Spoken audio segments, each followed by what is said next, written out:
Ang ating pong panawagan pa rin, no, yung tested and proven na blow baguettes, again, we need it at talagang ito po yung pinaka-priority sa pag-check ng ating pong mga sasakyan at ating pong mga sarili.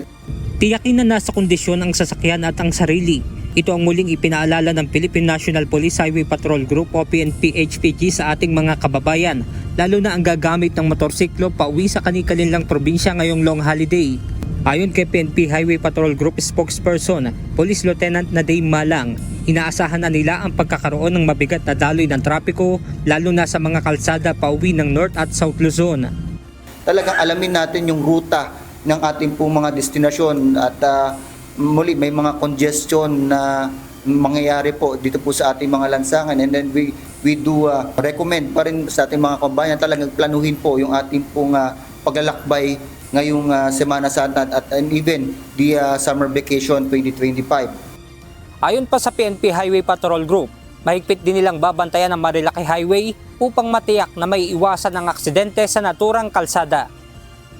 Bumuhos pa rin po ang Highway Patrol Group ng mga deployment po natin dito nga po sa mga spots na alam natin na talagang pinagdadagsaan. Dito po ang kahabaan po ng 118 km ng Marilaki Highway. Sa ngayon ay talagang sisiguraduhin na magkakaroon tayo ng zero, no, na insidente dito nga po sa April.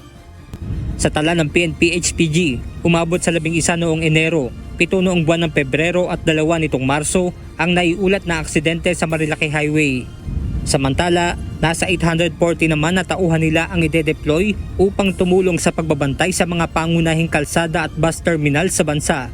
Simula rin ngayong araw ay patuloy ang Highway Patrol Group sa mga isinasagawang inspeksyon sa mga bebiyahing bus patungo sa mga probinsya.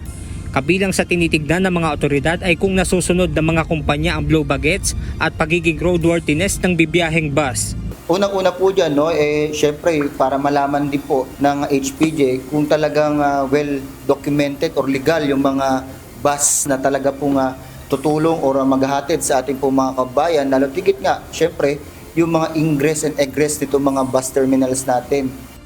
Benedict Samson, UNTV News and Rescue. Diyos ang aming sandigan, serbisyo publiko ang aming pinahahalagahan.